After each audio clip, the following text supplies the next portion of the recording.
I'm just watching the attendee list Yeah, populate as no problem. everybody Yeah. slowly trickles in. If you're here, welcome. Just letting the folks get into the meeting before we get started. Sometimes it takes a few minutes for Zoom to let everybody in.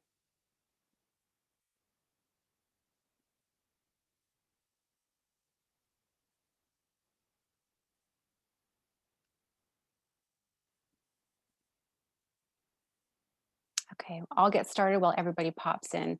So hello, everyone. Thank you for joining us today for our talk on treatment for myelodysplastic syndrome, present and future. My name is Kimberly Brunel, and I am the Ontario Patient Liaison for AAMAC. If you don't know who we are, AAMAC is a leading funder of research into bone marrow failure diseases.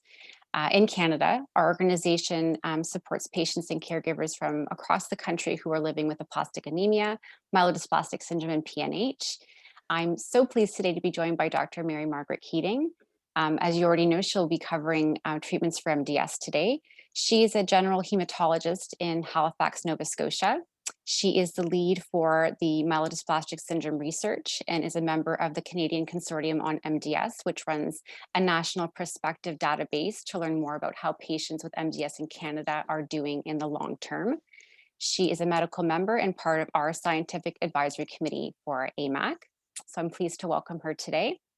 At this time, you'll notice that all of your lines are muted. You can hear Dr. Keating and myself. If at any time you want to ask a question, there are two ways to do that.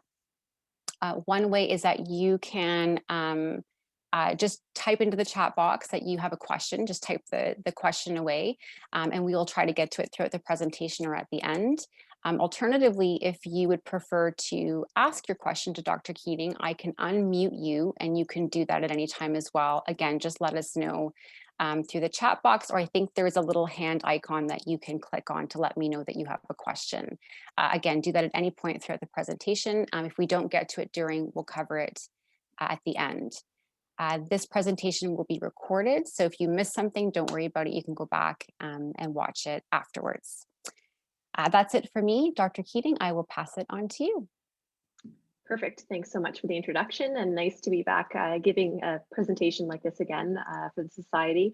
We were just chatting before everyone came in that I gave a similar talk a couple of years ago, in person, of course, and then our Atlantic meeting was canceled last fall because of COVID, and hopefully will be rescheduled for next year. And I know this is more than just our Atlantic population, which is great to have people from other places as well. So we'll move on, and I'm happy to take questions as we go along. You can save them to the end, or you can ask them as we go along. It'll be pretty informal. So with any talk, I always have disclosures on here, and I do work with certain drug companies with research trials and other consultations. So I always declare that relevant ones before the talk. So the objectives of this talk are to review, half of it is going to be a bit of a background review, and half of it is going to be talking about current and new treatments, because I think it's always good to go over background before we get into the real treatment details, as I know everyone will have a variable amount of knowledge coming into this talk. So I think it's important to go over what a normal bone marrow does, review what myelodysplastic syndrome is, and from now on I'll call that MDS, just because it's simpler and shorter. We'll talk a little bit about what symptoms can occur with MDS, and then we'll go into current treatments that we have available here in Canada for MDS, and then finish the talk with some new drug developments in MDS. So normal blood and bone marrow.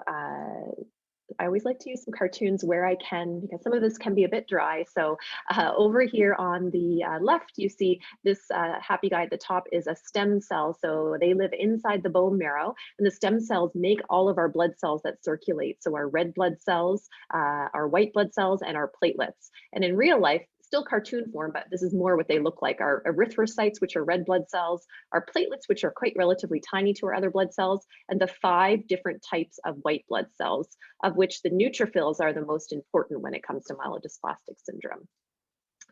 So just a quick slide on each of these cells for their normal function. So as I mentioned, there's 5 types of white blood cells produced by the bone marrow. The most important one to be aware of is the neutrophils, because these are the most important infection-fighting cells. They are produced by the bone marrow. They circulate in the blood for approximately 2 days, and then they're recycled by the spleen. And so you can see white blood cell fighting infection, and that's what they do on a regular basis. The red blood cells are the main oxygen carrying cell of the body. So inside the red blood cells, there's something called hemoglobin, and this is the hemoglobin molecule inside the red blood cells, and the hemoglobin that carries the oxygen molecules. So you can see those on here. So the red blood cells circulate in our body. They take oxygen from the lungs, they go around and circulate, and the tissues take the oxygen from the red blood cells. So that's what our usual red blood cells do. Normal red blood cells live about 120 days, so about 3 months, and then are recycled by the spleen. And again, all of these blood cells are continuously made by our bone marrow. The last main cell to know about are the platelets, and these are cells that help prevent and treat bleeding. They live about 7 days and then are recycled by the spleen, and they like to have parties when they clot. So that's the funniest thing I can think of for that. But so those are the main cells to know about. Another cell that is important to be aware of with myelodysplastic syndrome are these cells called blasts. And I don't know if you've heard that term before, but they're very young or immature white blood cells that live inside the bone marrow. Everybody has blasts in their bone marrow, as they're a normal blood cell if they're in low numbers. And a normal bone marrow should have less than 5% blasts, and often just 1 to 2% blasts, and those cells just gradually develop into more mature blood cells. People with myelodysplastic syndrome can have a higher blast count, and the higher the blast count, it correlates with the risk of the disease, which we're going to talk about a little bit later. So if your blast count in myelodysplastic syndrome is less than 5%, it often correlates with a lower risk myelodysplastic syndrome. If it's 5 to 19%, it correlates with a higher risk myelodysplastic syndrome. And if at any time it's above 20%, that's actually considered acute myeloid leukemia. So now that we know a little bit about the basic blood cells, we'll talk about what MDS is, what are the different subtypes of myelodysplastic syndrome, what are some symptoms people can have with this, and what causes it. So MDS, it's a confusing disorder for many people, physicians and otherwise. So I always try and break it down for patients to understand just in the words. So myelo means bone marrow, dysplastic means strangely or abnormally shaped cells. It is a form of bone marrow cancer. That was a controversial thing for many years. People felt it was more of a bone marrow failure, but it really is. The cancer cell is your stem cell that develops a mutation or change in the genetics of it that cause it to form abnormal blood cells. So the bone marrow fails to produce healthy blood cells, and that can create abnormal looking and a low number of blood cells compared with normal bone marrows. You can also have an increase in this blast population of blood cells I just spoke about. Some cases are very mild in MDS, while others are severe at diagnosis. There is a risk of progression to acute leukemia with myelodysplastic syndrome, and that risk varies depending on the type that you have.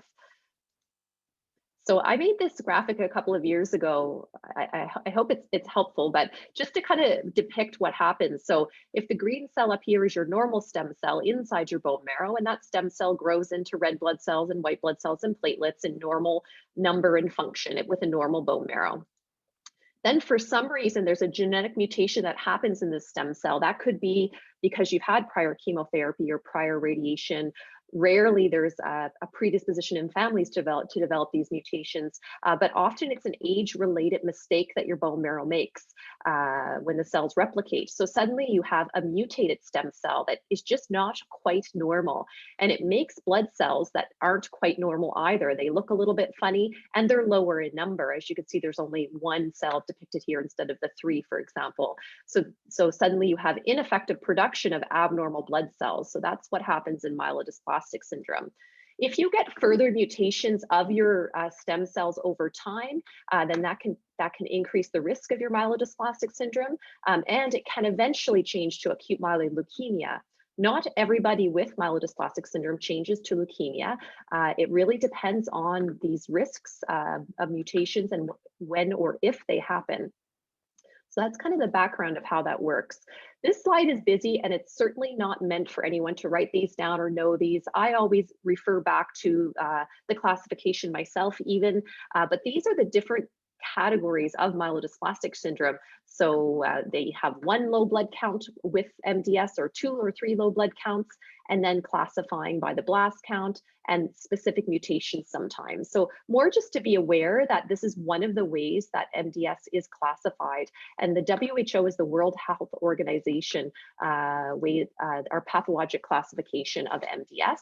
These are the higher risk subtypes down here, the ones that have the higher blast counts, as you can see. So symptoms of MDS, it really can vary. Some people might be completely asymptomatic and just present with low blood counts. And other people might have moderate or severe symptoms if they have severely low blood counts. In a United Kingdom study, they found about 2/3 of patients in a survey had symptoms related to MDS prior to the diagnosis, the most common being fatigue, breathlessness, bruising, or infections. And people with MDS could have all of these symptoms. They could have none of them, or they might just have one or two of them. It really depends on what your blood counts look like. So just to go through those a little bit more in detail. So if you have a low white blood cell count, and that would be predominantly the low neutrophil count, you may have heard that term neutropenia before, it may be a new term to you, that can lead to infections with or without fever. And it could be a variety of infections, whether it's in the lung or bladder or skin or in the blood. So infections could present in various different ways, but certainly fever would be the number one thing that we want people to keep an eye out for. So that could be a presentation of myelodysplastic syndrome. You could come in and have pneumonia, and then somebody notices that your white blood cell count is very low, and further workup is done and diagnoses you with myelodysplastic syndrome. Just to be clear, the majority of people who present with infection will not have myelodysplastic syndrome, but certainly it is a risk factor. And if you see low blood counts with infection, then you want to be considering that. So being tired, it happens because of anemia. So most people have heard of anemia before. When they think of anemia, they think of low iron because that's the most common cause of anemia. But in myelodysplastic syndrome, iron levels are normal and sometimes even high. Because the problem is not a vitamin deficiency, the problem is actual dysfunctional bone marrow blood cell stem cells. So when there is anemia, regardless of the cause, people could be tired, they can have poor concentration, they could have trouble breathing, especially when they go upstairs, or if you used to exercise, you might have noticed that you had more trouble with that. And sometimes your heart can beat faster than it used to. And in this picture here, it just depicts in a Caucasian person that anemia, the skin can look more pale, where in a normal blood count, it can look a little bit more pinkish. And this shows few red blood cells as we'd see in anemia and a normal amount of red blood cells. This is a cartoon, not a real blood smear, but it just gives you an idea of the relative deficiency there. So the last symptom is bruising or bleeding, and that happens because of low platelets. And the medical term for low platelets is called thrombocytopenia. So you can see bruising. They could be large or small. Pinpoint bruising, like in this picture, are called petechiae. And these usually happen when you start seeing platelets less than 30, less than 20 maybe. And if you start seeing platelets less than 20 or 10, you can see these bruises in the mouth called wet purpura. Some people can present with nosebleeds or blood in the bowel movements as well, but wouldn't be quite as common as the bruising. So now that we know how myelodysplastic syndrome can present, then how do we know that somebody has myelodysplastic syndrome? And these pictures up top are just to show what our pathologists look at when they get the samples from the bone marrow tests. So these are bone marrow cells, basically, and our job as hematologists is to treat diagnoses once they're given and obviously help make the diagnoses. But our colleagues in hematopathology are the lab doctors who really are giving us the diagnosis based on the samples we're giving them.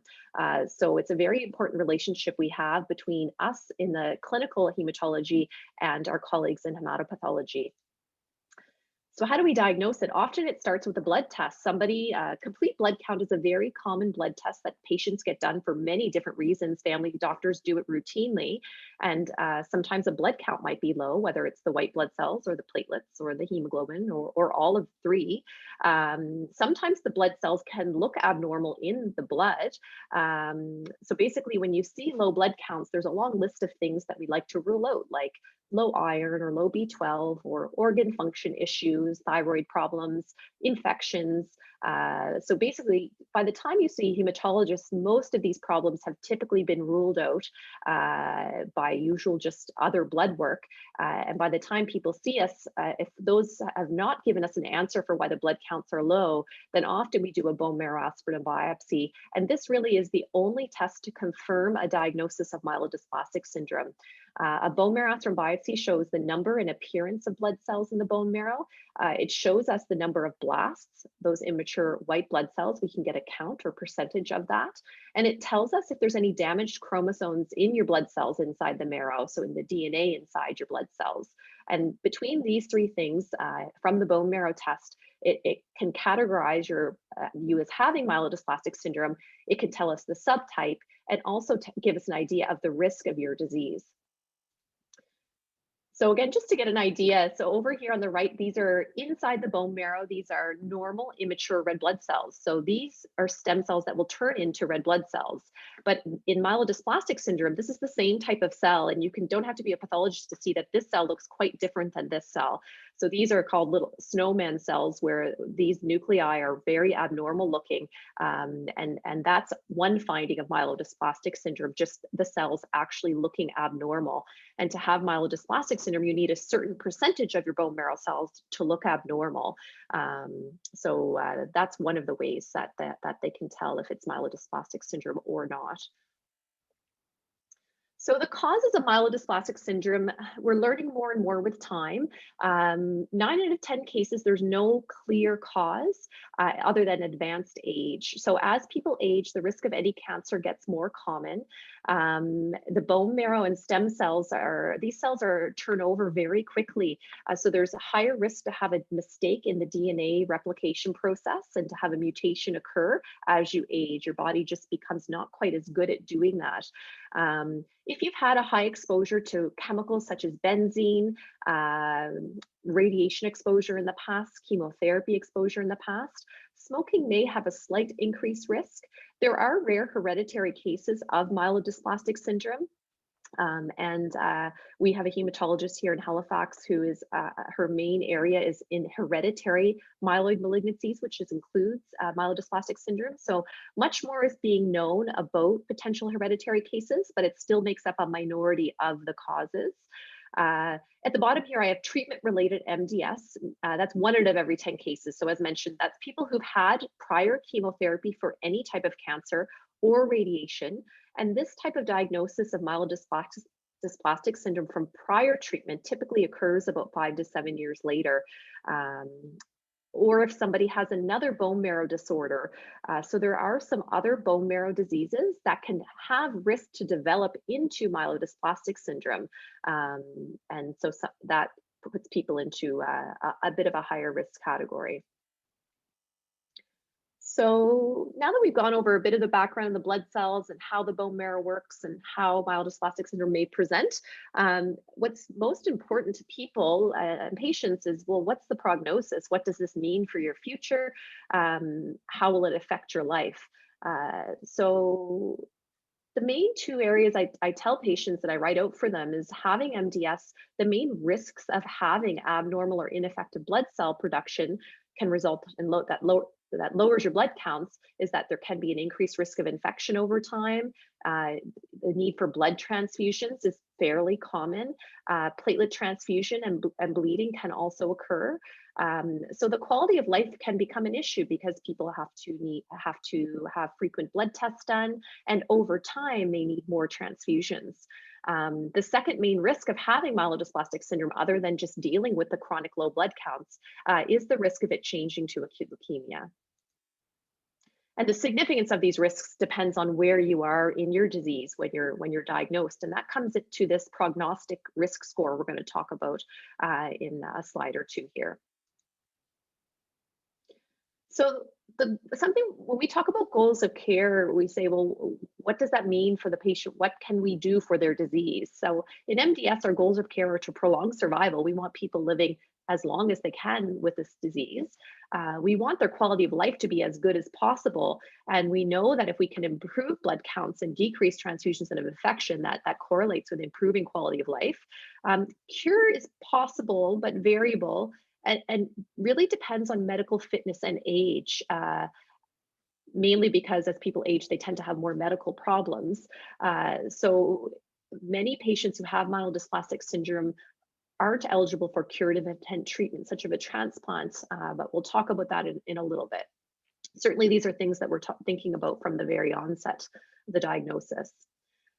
So the most important thing that we do after the diagnosis is look at your prognostic score and calculate that in every patient with myelodysplastic syndrome. This information is up here just more to be aware that it's out there, not for people to remember the details, but the prognostic scoring system takes into account a number of different things. The genetic change inside your bone marrow, which is called your cytogenetics, the blast count in your bone marrow, which we talked about a little bit already, your hemoglobin level, your platelet level, and your neutrophil level, which are those important white blood cells. In each of these categories, you could be scored 0 to 4, and then we add up all the points with a calculator, and it gives us your total score for this IPSS-R score. Cytogenetics and blasts are the most important values to determine risk. And so the next slide I have is a table showing how that risk is broken down and how that correlates with survival, and that also helps us know who we need to treat and with what, and when we need to treat them. So a bit busy, but just to look, this is the risk group for the prognostic score I just showed you. So you can be very low risk, intermediate risk, high risk, or very high risk. And when we say risk, we're really talking the higher risk you are, the lower the median survival with this disease without treatment. So median means half the patients live longer than this and half live shorter. And then this number here is showing the median time for 25% of the patients to develop acute leukemia. So if you have very low risk acute MDS, your risk of developing leukemia is very low. If you have very high risk MDS, your risk of developing acute leukemia is 25% at 7 months, really, or 0.7 years, sorry. And median survival without treatment is 8.8 years with very low risk and going down to 0.8 years with very high risk. So you can see it's quite variable. If somebody says they have a diagnosis of myelodysplastic syndrome, it can mean quite different things for different people, depending on where they fit in this risk score. The black box outlines are intermediate, high, and very high risk patients, as these are the patients on average who would live less than 5 years, potentially on average with treatment, or without treatment, sorry. So these are the patients we'd often offer more significant treatment to try and improve that, which we're going to come up to next to talk about our therapies. And when I talk about the therapies, we're going to be talking about dividing that into patients who are in this category versus patients who are in the intermediate to high and very high, as the treatment will be different. So this is just a slide to overview how we're going to talk about the treatment. So I haven't made a quick slide on the historical view of MDS in the last 30 years. We'll talk about what different types of treatment can be given for MDS.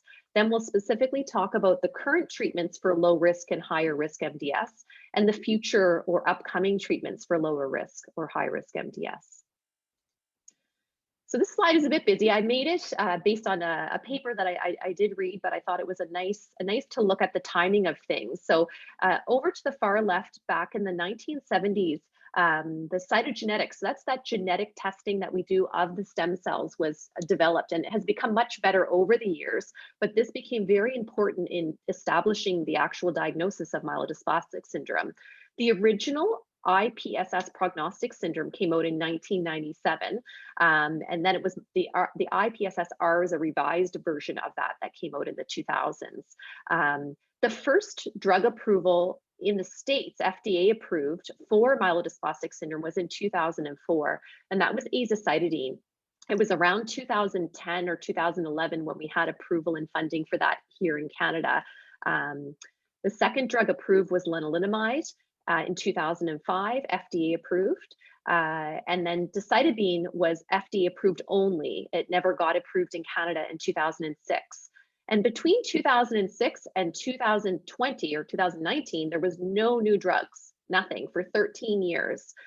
So I did my hematology training in 2011. And when I was in my training, azacitidine wasn't available. So we had no active treatment for myelodysplastic syndrome. All we had was transfusions and red blood cell boosting needles and antibiotics. So azacitidine was a big breakthrough, and really that's mostly all we've had for the last 10 years. So there's some exciting new things happening. As you can see, the yellow box, or sorry, not the yellow, the white boxes mean that things have been FDA approved. Red means it's approved in Canada. White means it's approved in the States. And post 2021, I suspect we're going to be seeing a lot of new drug approvals in the next 3 to 5 years, which we'll go through in a bit. The black arrows are non-drug related things that happened that were important in MDS. And in 2013, this next gen sequencing lab test was really more commonly used and written about in MDS. So cytogenetics is one way to look at your DNA in your blood cells, and next gen sequencing is an even more detailed way to look at it. So the use of next gen sequencing to help diagnose and classify myelodysplastic syndrome has really led to all these, at least has been a big part of leading to all the newer drug studies in MDS. So that's an important point in 2013. So there's different categories of treatment for MDS. The first category is supportive care. Supportive care means that could be transfusions or what we call growth factors, antibiotics if you have infection, and iron chelation. I'm going to go over each of these in a little bit of detail. Something I've labeled disease-modifying drugs mean it's actually treating your myelodysplastic syndrome. Those are typically for higher risk MDS. So that's where we talk about azacitidine, decitabine, and lenalidomide. I put a star by lenalidomide as it can also, it's disease modifying, but it's actually used for low risk MDS in a rare population of MDS. And then cure, which is of course what we want to be able to give to everyone, is meant for a high risk MDS, and that's allogeneic stem cell transplant.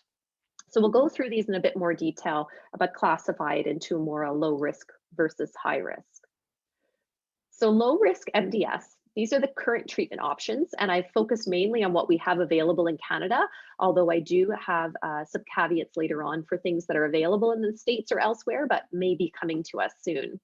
So we'll talk a little bit about something called watchful waiting. We'll go into a little bit more detail on the supportive care, and then we'll talk about lenalidomide, which is the main drug therapy for a lower risk MDS of a particular subtype. So low risk MDS means that on average, patients will live longer. On average, the risk of developing AML is low. So that's what we mean when we talk about low risk.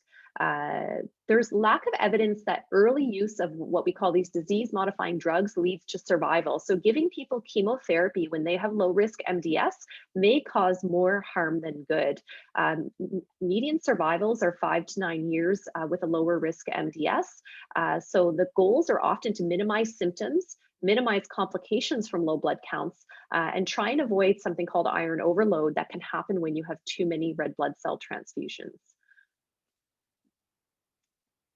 So supportive care helps symptoms and complications of MDS, but it's not treating the underlying disease. So it's not changing how your bone marrow cells work per se, but it's helping to improve what you have. So examples would be red blood cell transfusion, platelet transfusion, something called erythropoiesis stimulating agents, which is hormonal type treatment that can improve red blood cells, and then antibiotics if infections develop. So transfusions certainly have been shown to improve survival and quality of life in MDS. It's all we had for many years for MDS.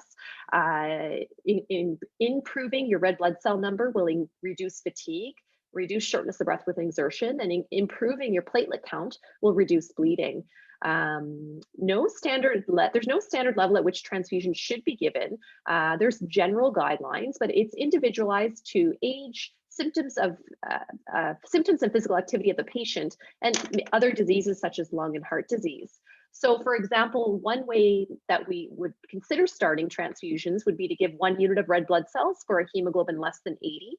A normal hemoglobin for a male would be greater than 140, just to keep that a reference, and a normal hemoglobin for a female would be greater than 120. So we're talking, you're about half normal by the time we're transfusing you. Sometimes we'll give 2 units of red cells for hemoglobin less than 70. But this number could vary depending on your patient within a certain extent. We typically wouldn't transfuse much above 100 just because of risk of side effects of transfusions, developing iron overload earlier than you need it to. Platelets, a normal platelet count is 150 to 350, but so we don't transfuse platelets routinely until you're less than 10. So you do have way more platelets than what you really need to survive, which is good because less transfusions is better if you don't need them. If someone is having a bleeding problem or needs surgery, then of course this number would need to be higher than the 10. So transfusions are generally reasonably well tolerated. More common side effects would be having a little fever or hives or too much fluid from the transfusion. Less common side effects of transfusions would be to get an infection, have a severe allergy or a rare lung reaction, or very rarely a rare blood type. And in long-term iron overload can develop from too many red blood cell transfusions. And I have a slide about that a little bit later. And it's a lot of work to come in for frequent transfusions for patients and caregivers, especially if you don't live close to a treatment center. I tell patients who have MDS that it becomes a bit like a part-time job, getting the blood work done and then going in for your transfusions if you need them frequently. So that certainly can affect quality of life. So the supportive care medication I mentioned earlier, long name, the erythropoiesis stimulating agents, or ESAs for short. This is a hormone that we all have in our body normally, erythropoietin. Your kidney makes it. So this is a kidney. A kidney makes a hormone called erythropoietin, or EPO for short. That tells our bone marrow to make red blood cells. So that's how it happens in a normal body. So your kidney detects low oxygen. It says it makes the hormone. Your bone marrow, it makes red blood cells, so you increase your oxygen. So what we're trying to do here is to increase your or give you extra erythropoietin to try and squeeze out more red blood cells basically from your bone marrow. So these are subcutaneous weekly injections, and the goal is to have less transfusions over time. And responders may reduce transfusions for 1 to 2 years when they do respond. So this is a very low side effect type treatment with the goal to reduce transfusions in low risk MDS. So pretty much anyone with MDS ends up on one of these drugs at some point through their treatment. So iron chelation. Chelation means to bind or remove. So every time somebody gets a red blood cell transfusion, there's an iron load within that transfusion because there's iron within our red blood cells. And when people have more than 20 or 25 units of blood that they've been given over time, that can lead to excess iron in the body. And excess iron in the body can lead to organ damage. That typically takes many years to occur. But removing excess iron, so chelating of the iron, has been shown to improve survival, but only in lower risk myelodysplastic syndrome, because those patients, it's typically thought that those patients live long enough to potentially develop the organ issues from the iron. So I didn't go into too much detail about this, but treatment of iron overload, some guidelines will say if your ferritin, which is your iron storage number, is greater than 1,000, some guidelines use greater than 2,500. We generally use greater than 1,000 in Canada, then iron chelation is considered with an oral or subcutaneous medication. Iron chelation can have side effects, so there's always a consideration of the risk and benefit of that medication, that type of medication. So the last treatment we're going to talk about for low-risk MDS is something called lenalidomide, which is for a particular subtype of MDS. It's a rare subtype called deletion 5q MDS, and it only makes up 5% of cases of myelodysplastic syndrome, meaning that 95% of patients who have MDS will not be eligible for this drug. But for that 5%, it works quite well. It's a chemotherapy pill given daily at home, 3 weeks in a row, and then 1 week off, and those cycles continue until it's not working anymore or there's side effect issues. And this drug in that population has shown that 70% of patients who were previously transfusion dependent, needing red blood cells frequently, did not require transfusions for an average of 2 to 4 years, depending on which study you look at. So that's quite impressive, really.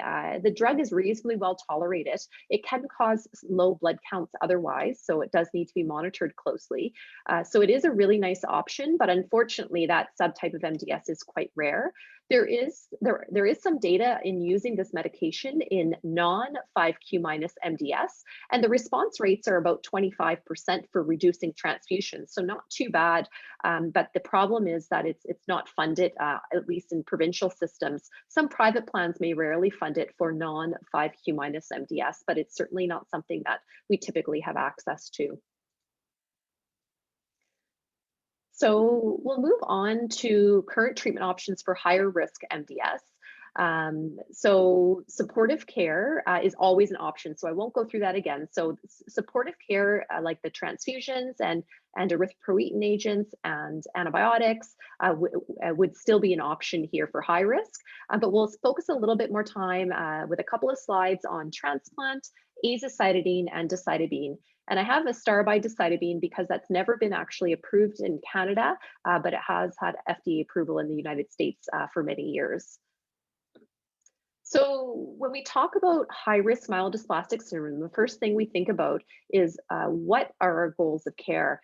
Because myelodysplastic syndrome is generally a diagnosis of people who are above the age of 60, 70, 80, the medical fitness of those patients can vary quite a bit.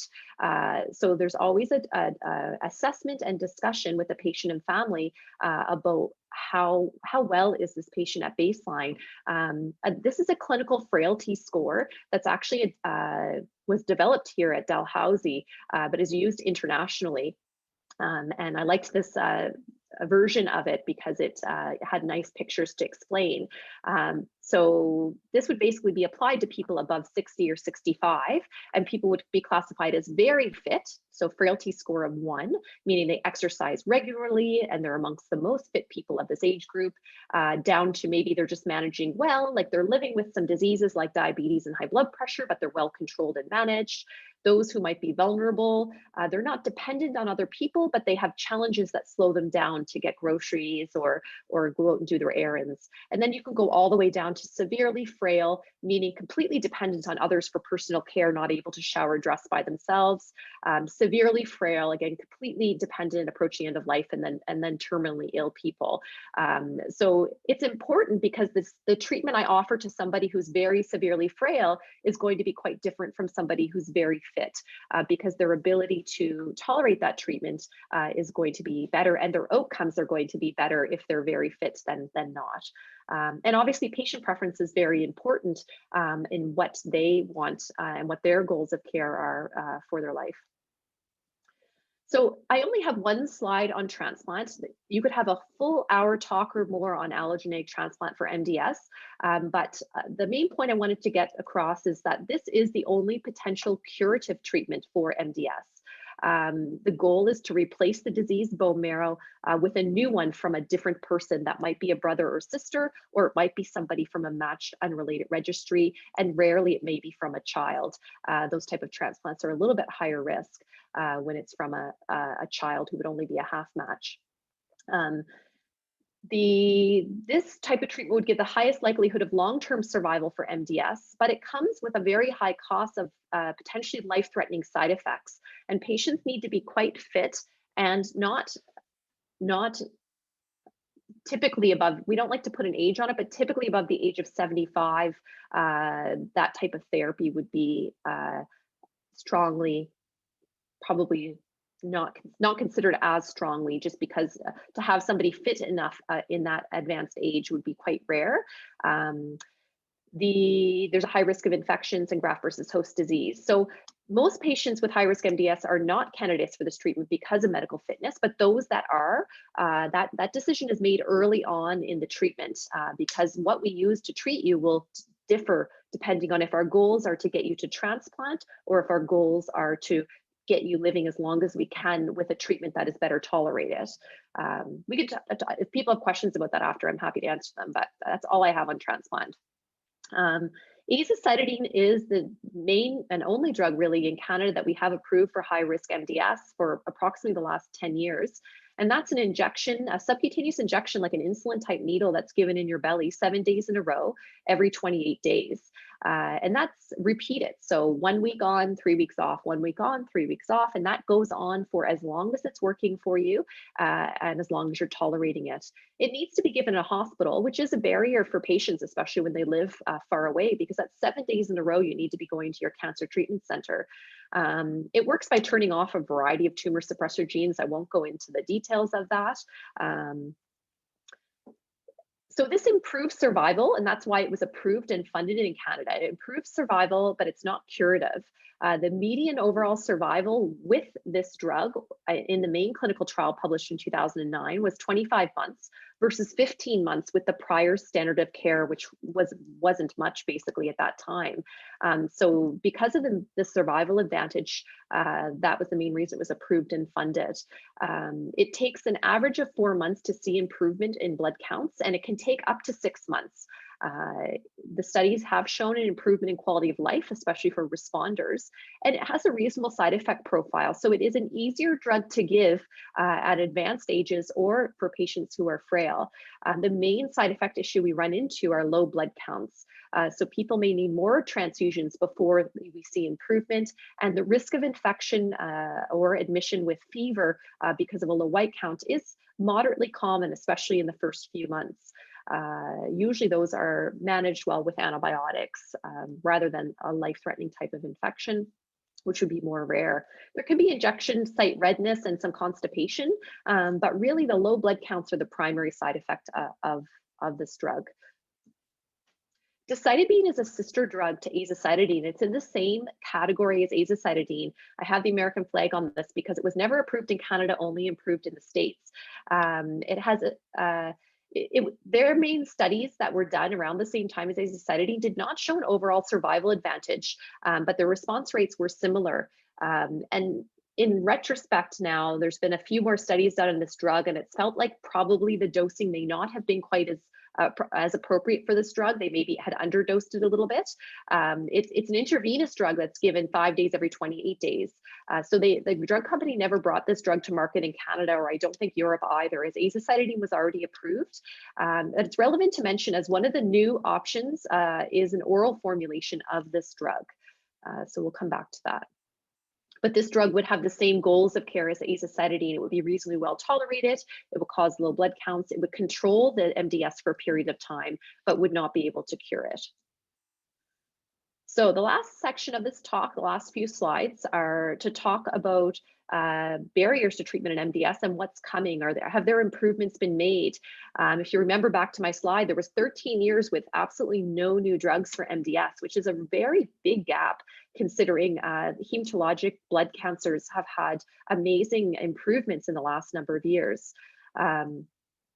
So for all risk diseases, MDS is genetically heterogeneous, meaning there's a lot of different causative changes in the genetics that can cause MDS. So ideally, we need more of an individualized approach based on these changes in each person, which we're only learning more and more about recently. Low risk MDS, the issues are there's limited treatment aside from transfusions, and we don't really have any treatments that slow the rate of progression of low risk MDS without a major side effect problem. For intermediate and high risk MDS, our main therapy is injection based, which is quite inconvenient for patients. And there's no great treatment options for non-responders, people who may have had a good response to azacitidine, but then are losing their response after a couple of years, or if people who don't respond to azacitidine the first time around. So there certainly are improvements to to come.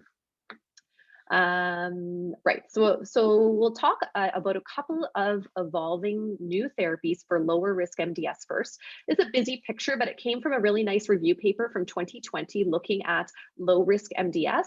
So this would basically be the inside of your cell where all your DNA is. And all of these around the edges are new drugs that have been looked at or are being studied in MDS. The main ones I'm going to talk about are luspatercept and I didn't practice the name of this and I don't know it yet, but emtelostat, I would assume that is. The other ones we're not going to talk about in detail. You can tell when things are closer to be approved because I can say the name better. So luspatercept I can say because we know a lot more about it. And it was just FDA approved in 2020. And it was just Health Canada approved in February 2021. So of course, it's not funded yet. That's pending. Health Canada approved means that Health Canada feels it's safe and a reasonable treatment. But then the provinces have to decide if they're going to fund it based on the data. So we don't know that yet. So this is for low risk MDS, newly approved but not yet funded drug in Canada. It helps red blood cells mature in the bone marrow. So the goal of this drug is to reduce transfusions in low risk MDS, which is the main problem with that subtype of MDS. So it's approved for very low and intermediate risk MDS, a particular subtype of MDS with ring sideroblasts. So that we can tell from your bone marrow report. The patients to get this drug have to have this diagnosis, and they have to have had at least 2 units of red blood cells over 8 weeks, or failed prior EPREX treatment. EPREX would be the red blood cell boosting type treatment. This is an injection, unfortunately, as well. It's given every 3 weeks only, though. And in this main study that was published in 2020, it showed a 63% reduction in, 63% hematologic improvement in hemoglobin. And 38% of patients did not need a transfusion for over 8 weeks, and 28% of patients did not need a transfusion for over 12 weeks. I feel like my earbuds are dying a bit, but hopefully someone will tell me if they can't hear me anymore. Okay, still hopefully. Just checking them. Actually, I'm just going to take these out for a second. Just make sure I can. Can people still hear me? Yeah, we can still hear you.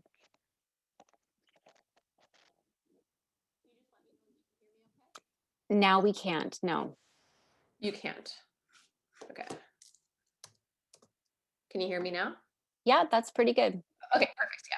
I just had to reset my sound there. Sorry, my earbuds were dying, so I wouldn't know how that would go. But so this is a newer drug that is not FDA approved. The goal of this drug is also to reduce red blood cell transfusions in low risk MDS. So it's received, oops, I see a typo, but I'm missing a T, a fast track designation by the FDA. So that basically means it's an expedited review, but it's not approved yet. But the FDA has seen that there's promise in this drug, and it's in an area of need, meaning an area MDS doesn't have a lot of treatment options. So they're looking at this quite closely. It fits into a category of drug called a telomerase inhibitor, for what that's worth to everyone. Basically, it prevents shortening at the end of chromosomes. The phase 2/3 clinical trial. The phase 2 part has been published just in Journal of Clinical Oncology in 2021. It showed promising results in reduction of the red cell transfusions.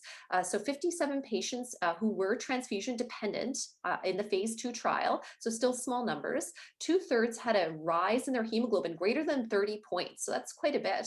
And 1/4 of them became transfusion dependent for over 24 weeks. We'll see if the FDA approves that in the next little bit, and then Health Canada will come after that. And then if they feel it's a good drug, then we'll still have to wait for funding. But certainly 2 interesting drugs that work by different mechanisms to reduce red blood cell transfusion for low risk MDS. Similar, this is a drug where a phase 3 trial was just completed. It's an oral medication that, again, the goal is to reduce red blood cell transfusions in a low risk MDS. It's been approved for patients on dialysis who also have troubles with anemia in Japan and China, but it's unclear yet if we'll see the same benefits in MDS, but trials are underway. So that's another exciting drug that's coming up in low risk MDS. So high-risk MDS, this is the same drawing, but I've kind of highlighted two other areas in these novel hypomethylating agents. So hypomethylating agent is the azacitidine category, and IDH inhibitors is another area. So we'll mainly talk about this decitabine-cystazuridine, which has been FDA approved, and a drug that's earlier on in studies, but has received an FDA breakthrough designation, Megrolomab. So decitabine-cystazuridine is basically an oral formulation of the decitabine, so it's oral. So I get the picture of the pills there because we haven't had an oral drug at all for MDS. It had FDA approval in 2020 and Health Canada approval just in October 2020. Again, Health Canada approval doesn't mean we can access the drug yet, but it means that there's funding being looked at in the provinces. So we're getting there. So it's an oral drug. That's the main claim to fame for this medication. IV decitabine, as I mentioned, was approved by the FDA back in 2006. And this new oral version is developed for patient convenience. It's given 5 days orally at home every 28 days. It's continued these cycles until progression of disease. The phase 3 study, which we enrolled 4 or 5 patients in Halifax, we had it open, showed equivalent drug levels of IV versus oral drug. 21% had a complete remission. That means normal blood counts and lower blast count in the marrow, less than 5%. And just over 50% became transfusion independent. There's still more longer term follow-up and maybe more studies needed to determine overall survival and other endpoints or equivalent to our standard of care azacitidine. So it will be interesting to see how the provinces and our process called PCODER looks at this medication based on the studies that are available, but certainly something oral would be quite good for our patients. So Megrolomab is a newer drug that just received FDA breakthrough therapy designation. That means, again, not that it's approved, but the FDA has seen that it has a lot of promise in the MDS field. So it helps it go through the research process a little bit faster. This is a monoclonal antibody. So that's a little bit different. It's not a chemotherapy, but it's a protein that targets a marker on blood cells. And this is the CD47 marker. So it's not approved anywhere in the world yet, but promising early phase study. The phase 1b, so that's a very early phase study where they're just starting to look at how safe it is and what dosing to use, but they also did look at how well it worked in 33 patients. And they looked at this drug, Megrolomab, along with azacitidine, which is our standard of care with high-risk, newly diagnosed high-risk MDS. And there was 33 patients on this study and 91% achieved some sort of response and 42% with a complete remission. So those are pretty high numbers, again, in a very early phase study, but it was very interesting to see it. The combination was very well tolerated. So the phase 3 clinical trial is opening, I think, in the next few months. I don't think it's open yet, but that's what we call a placebo-controlled trial, which will randomize newly diagnosed patients with MDS to either receive azacitidine, which is the standard of care treatment right now, with plus placebo, versus azacitidine with the study drug Megrolomab, and it will look and see how well that works in a larger group. We've actually been selected as a site to open the study in Halifax, so hopefully everything will go through well with that, and we'll hopefully have that open by June if everything goes well, because I think this is a very exciting area for MDS. I didn't put on the slide, but the only negative of this is, I think, other than we don't know for sure if it works yet, but Megrolomab is intravenous. So patients do still have to come into the cancer center for that. And in the initial phases of it, they have to come in quite frequently, but then it goes down to much less frequent as time goes on. So I'm getting near the end here, and this is, again, just to show, this is from a paper in Blood Reviews of 2020, looking at the different new treatments for MDS. And basically, this is your cell, your blood cell, and this is inside your nucleus, so where your DNA is. And it's showing how the next-gen sequencing is finding all of these mutations and changes that are causing MDS in different people. So each one of these boxes is denoting a different kind of subtype of MDS with different mutations mutational changes. And a lot of this research that's happened in the last 6-7 years since we've gotten to know next-gen sequencing so much better is what's leading to so much more knowledge in the drug field for MDS. After that drought for 13 years, there seems to be some more excitement going on in MDS. And this is a table from that same paper, again, not to go over in detail, but just to show all the different drugs that are currently being looked at. We talked about these two here for reducing red blood cell transfusion and low risk MDS. Megrolomab is here. Two other categories, such as are for specific mutations for MDS. So some people have a TP53 mutation of MDS in MDS, about 10% of patients, and some patients have an IDH mutation. Again, that's in less than 10%, but there might be specific drugs for those categories of people as time comes along. So I think that's kind of exciting that hopefully with time we can more individualize treatment as we get to know how this disease works better. So in summary, really better understanding of the mutations has allowed us more robust drug discovery after quite a long break in anything new for MDS. Lower risk MDS, the main developments have been drugs to reduce transfusions, with luspatercept being the closest, hopefully, to funding. I don't know if it will be funded or not in Canada, but it has been Health Canada approved. People who have private plans might have access to it if they meet the eligibility criteria. The other drugs are a little bit further behind, but are coming up in the FDA reviews. In higher risk MDS, again, to improving the quality of life with an oral formulation of a drug. And so that drug, decitabine cesaduridine, has been approved by the FDA and Health Canada and just waiting on funding. So if that was funded, then that may change how we treat high-risk MDS in Canada, but we'll just have to wait and see on that. And there's so many promising drugs in earlier phase studies that I couldn't really highlight them all within the time frame. But certainly there's lots going on right now, which is exciting for sure. So I don't know, I wasn't able to look at the chat box while I was talking, but I'm certainly, I can probably open it now. That's okay. I've been watching it for you. Perfect. If you're okay, I can just read them to you if that works. That's great. Okay, so we have a question here. Can you speak about immunotherapy and MDS?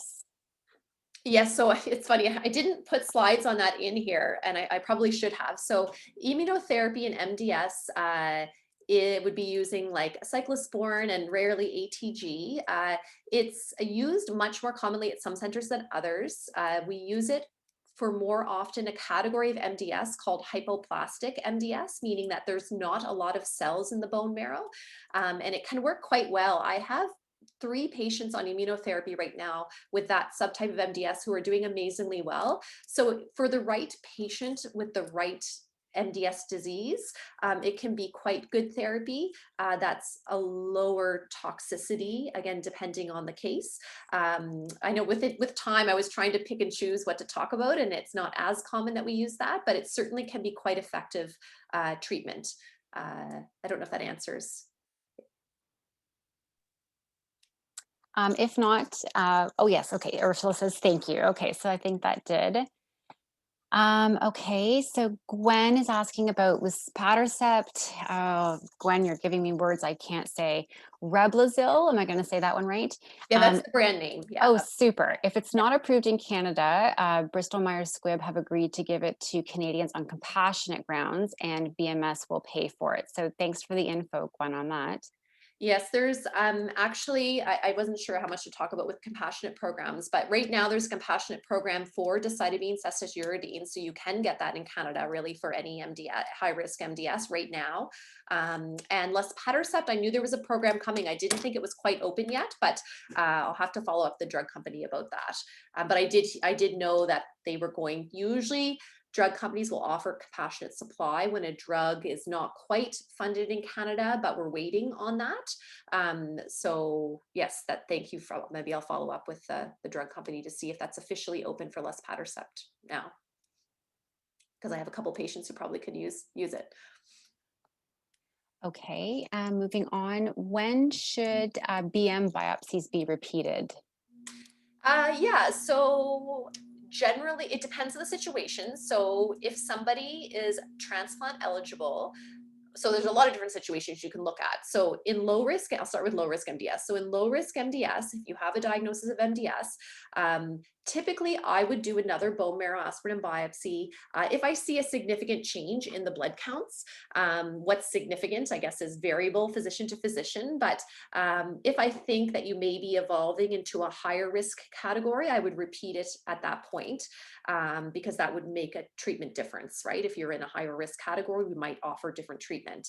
If you're already in high risk MDS and we're starting you on treatment with azacitidine, which is our standard right now, then typically we would, if you're going to transplant, if we're using azacitidine to bridge you to an allogeneic transplant, we would typically do the bone marrow after 4 cycles of azacitidine. That's in Halifax. I think that's fairly uniform in other places, because on average, it takes about 4 months to get your best response with that drug. That may be a bit variable depending on where you're being treated and the physician.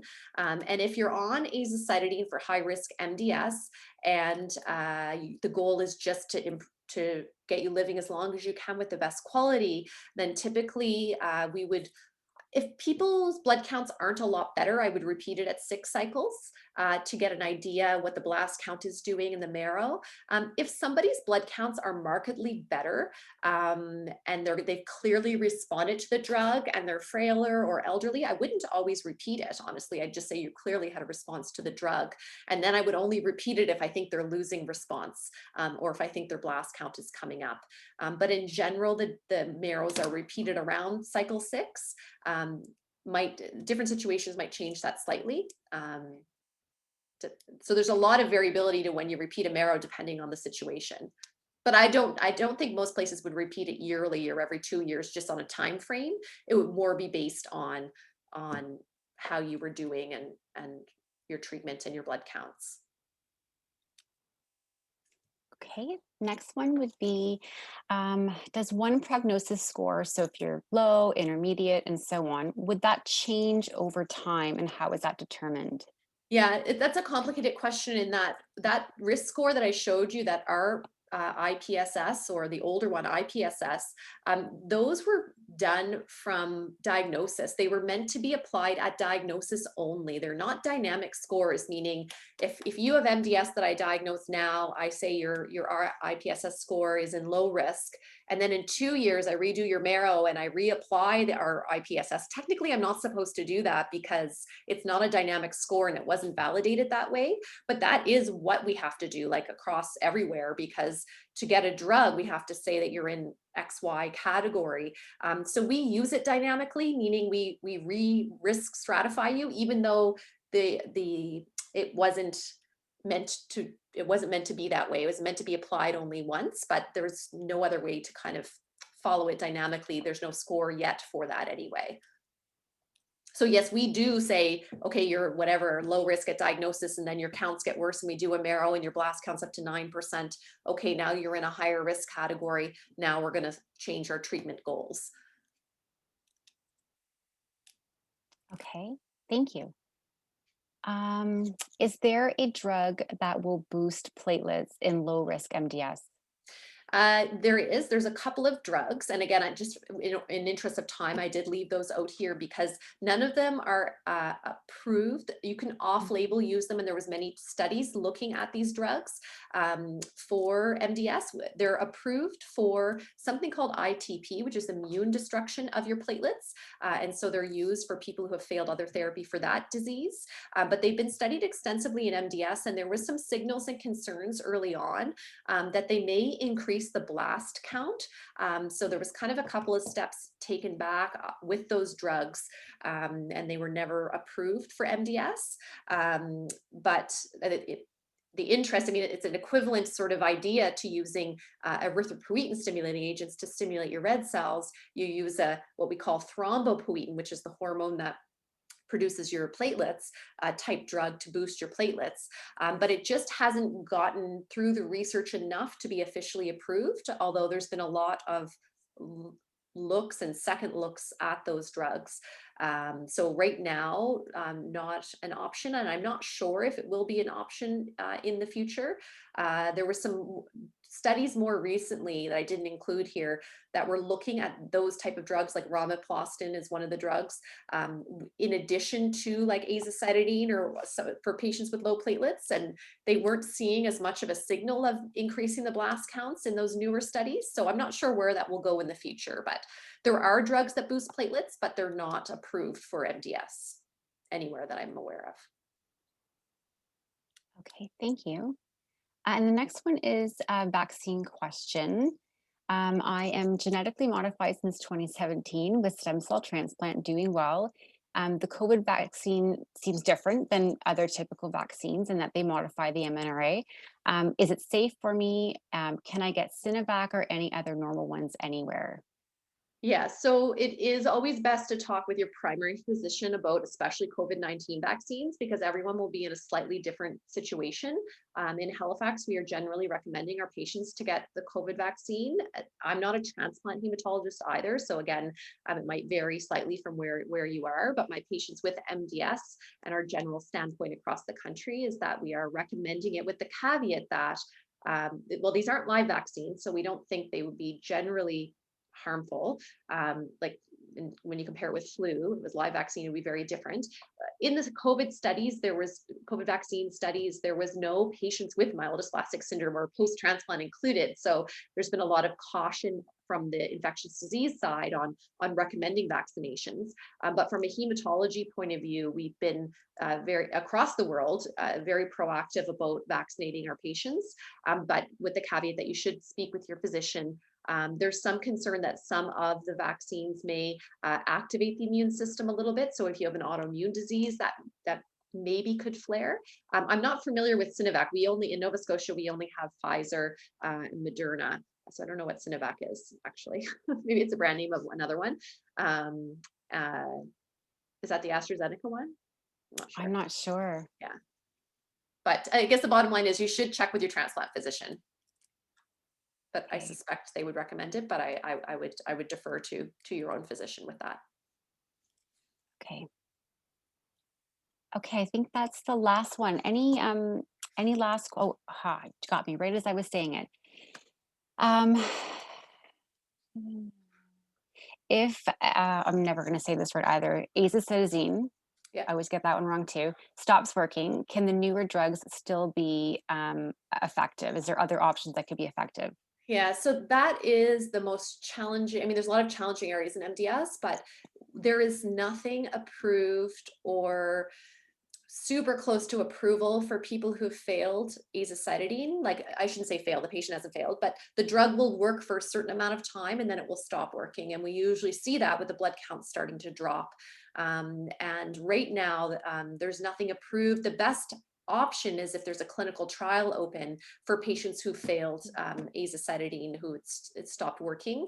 And always in MDS, whether it's low risk or intermediate risk or high risk or multiply relapsed, it's always good to ask what the options for clinical trials are at your center.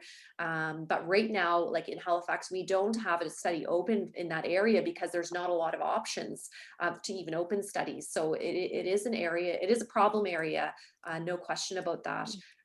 Because we don't have a good way to control the disease. So you're going back to transfusions, or are you transforming to leukemia? It depends on the person, what the issue is after it stops working.